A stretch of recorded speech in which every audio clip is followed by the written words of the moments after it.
Belajar bahasa Cina itu susah.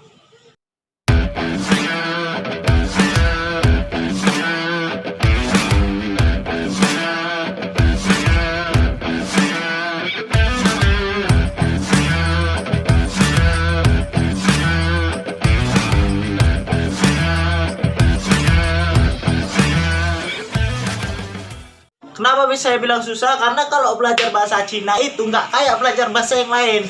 Nggak kayak Anda belajar bahasa Jawa, nggak kayak Anda belajar bahasa Sunda, nggak kayak belajar bahasa Batak, nggak kayak belajar bahasa Inggris juga. Kenapa? Karena Cina itu punya yang namanya Shengjiao. Shengjiao itu adalah tones bahasa Inggrisnya, atau artinya adalah nada. Beda nada, beda arti. Different tones, different meaning. Bahasa Cina itu punya 4 nada. Katanya sih 5. Tapi saya sebutkan 4 nada. Pertama yang datar. A. Simple. Yang kedua, nadanya naik. A. Ketiga, A. 4. A. Beda nada, beda arti.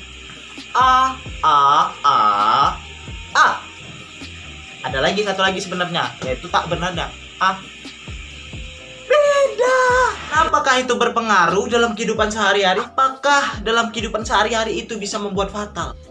Tentu fatal. Contoh begini, ketika kita mengatakan Cingwen, itu artinya permisi, excuse me, Cingwen. Tapi kalau kita bilang Cingwen, itu artinya Anda minta ciuman sama dia. Gila gak bro? Hah? Cuman beda sentiau, beda nada, artinya beda jauh.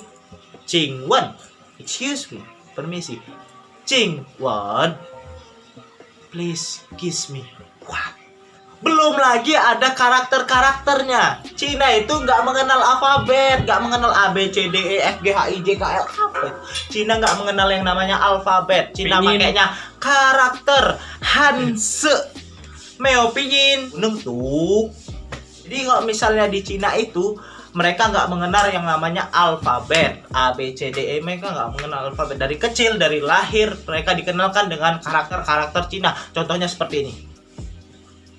Banyak sekali karakter Cina, dan mungkin satu karakter Cina punya banyak arti lebih dari satu.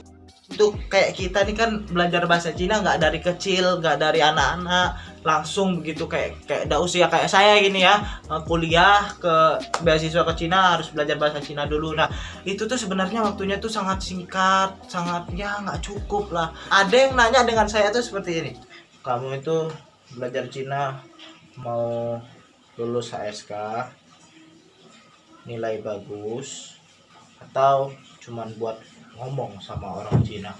Pastilah kita mau belajar bahasa Cina semuanya. Saya bilang, kalau kamu mentingin nilai HSK, nilai ujian bahasa, ya kuasain aja tuh, hafal Hanse ya dan lain sebagainya, kuasain grammar, tata bahasa gini ya, belajar secara teoritis lah. Tapi kalau misalnya pengen bisa ngomong itu, kita harus benar-benar mengerti sentiau. Kembali lagi ke sentiau. Apa itu sentiau? Nada, tones. Karena beda nada, beda arti. Oh ya, kalau kita ujian bahasa itu untuk mendapatkan sertifikatnya itu ada level-levelnya ya. Ujian namanya HSK, ujian bahasa Cina tuh level 1, 2, 3, 4 sampai 6. Nah, kalau syarat masuk ke jurusan di sekarang ini itu minimal lulus ujian bahasa yang level 4 atau HSK 4. Nah itu harus menguasai 1200 karakter. Susah belajar bahasa Cina itu. Tapi saya percaya kalau kalian yakin, tekad, bisa lah, pasti bisa. Belajar bahasa Cina tuh susah memang. Sentiau, karakter. Sebenarnya kalau orang bilang ya, keberhasilan itu berdasarkan kalian mengerjakan berdasarkan apa yang kalian sukai. Tidak. Saya sebenarnya belajar bahasa Cina saya nggak suka, tapi saya berusaha dan saya yakin saya bisa. Udah segitu aja ya. Yang perlu kalian ketahui, yang paling susah adalah sentiau atau nada.